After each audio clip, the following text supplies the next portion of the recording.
សួស្តីបងប្អូនអរគ្នាថ្ងៃនេះខ្ញុំនាំអារម្មណ៍បងប្អូនមកទស្សនានៅភូមិបណ្ឌីនេះណែបងប្អូនគេហូបបាយចឹងគេដាក់ទៅការ៉ូយើងដាក់ចូលណាបងប្អូនហើយឆ្ងល់ដែរការ៉ូហ្នឹងឃើញតែចាក់ទឹកមិនតិចទេហើយយកមកហូបយកបាយដាក់លើហ្នឹងនិយាយទៅមេរោគឯនៅទាំងស្រុងណាបងប្អូនហើយខាងនេះវិញគឺខាងនំបងប្អូននេះដឹងជាបន្លែស្អីខ្លះទេដាក់និយាយទៅតាមទំនៀមទម្លាប់គេមកហូបបែបហ្នឹងវាឆាចាឆ្ងាញ់ណាបងប្អូនតែយើងមើលមកកន្លែងទៅវាទំនងរបស់គេមែនតាមានរហូតសុកក្របសុកក្របជាឡាបងប្អូននិយាយទៅទំនងឲ្យខាងនេះវិញគាត់ធ្វើនំស្អីដូចនំប៉ែមិនទេបងប្អូនហើយគាត់ហូបទៅរួចដែរដល់កមក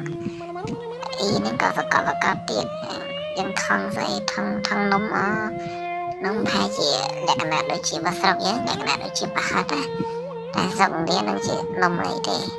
ចាំមើលគាត់ធ្វើទៀតបងប្អូនហើយក៏រយកំតិចស្អីហើយមើលយូរទៅដូចជាប្រហិតនៅក្នុងស្រុកយើងដែរបងប្អូនមើលទៅ